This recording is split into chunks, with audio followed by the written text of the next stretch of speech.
అన్ని రకాల వస్త్రాలపై up to 66% of.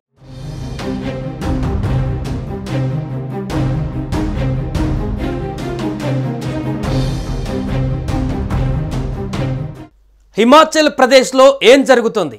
గత కొద్ది రోజులుగా అక్కడ కురుస్తున్నటువంటి వర్షాలతో అట్టుడికిపోతున్నటువంటి హిమాచల్ ప్రదేశ్ తాజాగా ఆ వరదల బీభత్సానికి అనేక సంఖ్యలో అక్కడ మరణాలు సంభవించినట్టుగా తెలుస్తుంది. సుమారుగా 100 మంది మరణించినట్టుగా తెలుస్తుంది. అధికారికంగా 69 మంది 70 మంది చనిపోయినట్టుగా చెప్తున్నప్పటికీ అక్కడ 100 మందికి పైగానే మృతి చెందినట్టుగా కూడా సమాచారం అందుతుంది. అంతేకాక గత కొద్ది రోజుల నుంచి అక్కడ కొనసాగుతున్నటువంటి వరద ఉధృతికి 5,000 కోట్ల ఆస్తి నష్టం సంభవించిందంటే హిమాచల్ ప్రదేశ్లో ఎంత భీకరమైనటువంటి వరదలు అక్కడ సంభవించాయో మనం అర్థం చేసుకోవచ్చు. దీంతో అక్కడ ఉప్పొంగినటువంటి వరదలతో హిమాచల్ ప్రదేశ్ పూర్తిగా అతలాకుతలమైంది. భారీ ప్రాణ నష్టం జరిగింది. ఉత్తరాఖండ్లో చార్ధామ్ యాత్ర కూడా అంతరాయం కలిగింది. భీమ్టాల్లో ఉప్పొంగుతున్నటువంటి జలాశయాలలో మునిగి నేవీకి చెందినటువంటి 2 సిబ్బంది కూడా చనిపోయారు. దీంతో ఆ రాష్ట్రం మొత్తం కూడా తీవ్రమైనటువంటి వరదలతో బిక్కుబిక్కుమంటూ గడుపుతుంది.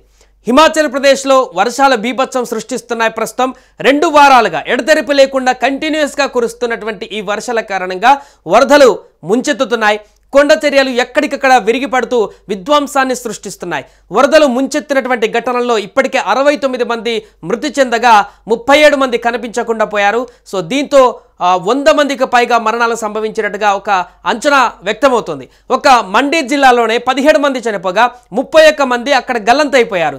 జూన్ 20వ తేదీ నుంచి హిమాచల్లో కురుస్తున్న వర్షాలు, వరదలు, కొండ చర్యలు విరిగిపడిన ఘటనల కారణంగా రాష్ట్రంలో 5,000 కోట్ల రూపాయల మేర ఆస్తి నష్టం వాటిల్లినట్టుగా తెలుస్తుంది.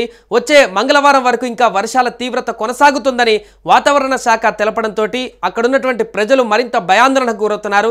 ఇక ఉత్తరాఖండ్లోని భీమ్టాల్లో ఉప్పొంగుతున్నటువంటి జలాశయాలలో నేవీకి చెందినటువంటి 2 మునిగి చనిపోయారు సిబ్బంది.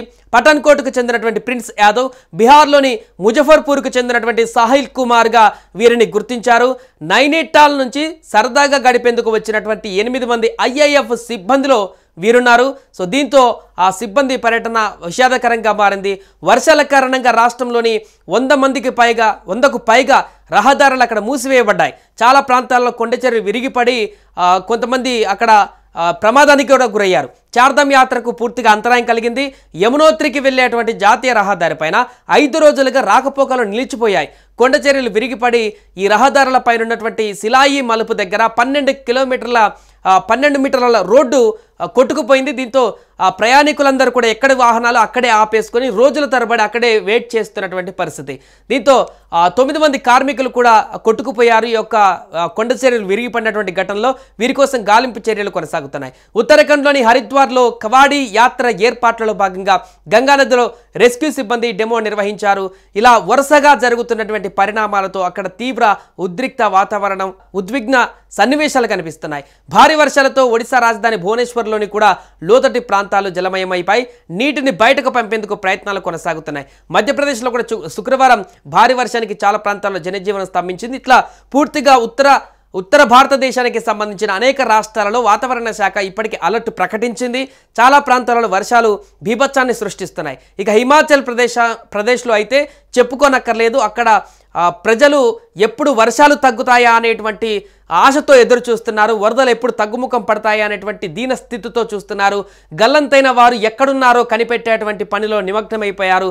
పూర్తిగా సిబ్బంది కూడా అదే పనిలో నిమగ్నమైపోయినటువంటి దృశ్యాలు మనకు కనిపిస్తున్నాయి. ఎక్కడ చూసినా కూడా చాలా కాలం క్రితం కూడా మునగనటువంటి ప్రదేశాలు కూడా అక్కడ మునిగాయి. ఒక టెంపుల్ కూడా ఆ వరదల్లో పూర్తిగా మునిగిపోయినటువంటి దృశ్యాలు కూడా కనిపిస్తున్నాయి విజువల్స్లో చాలా స్పష్టంగా.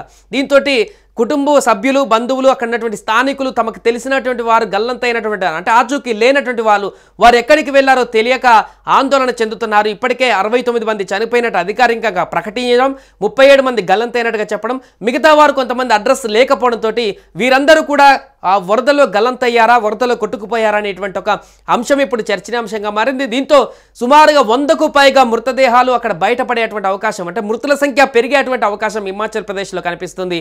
దీంతో హిమాచల్ ప్రదేశ్లో కొద్ది రోజులుగా కురుస్తున్నటువంటి వర్షాలు, వరదలతో తీవ్ర పెను విపత్తే సంభవించినట్టుగా చెప్పవచ్చు. దేశవ్యాప్తంగా ఏ రాష్ట్రంలో జరగనటువంటి పెను విపత్తు ఇక్కడ హిమాచల్ ప్రదేశ్లో జరిగింది. దీనికి సంబంధించి అన్ని రాష్ట్రాల్లో అంతా చర్చ కొనసాగనప్పటికీ కూడా దేశవ్యాప్తంగా ఇది ఒక పెద్ద చర్చగా మాట్లాడుకోవాల్సిన సందర్భం వచ్చింది. 100కు పైగా మంది మరణించారంటే వరదల కారణంగా. ఆ స్టేట్ ఎంత అతలాకుతలం అవుతుందో అర్థం చేసుకోవచ్చు. దీంతో ఆ అధికారులందరూ పూర్తిగా నిమగ్నం అయిపోయారు. సో వరదలు అక్కడ తగ్గుముఖం పట్టి, వర్షాలు తగ్గుముఖం పట్టి అక్కడ జనజీవనం రెగ్యులర్ స్థితికి రావాలని కూడా మనం కోరుకుందాం.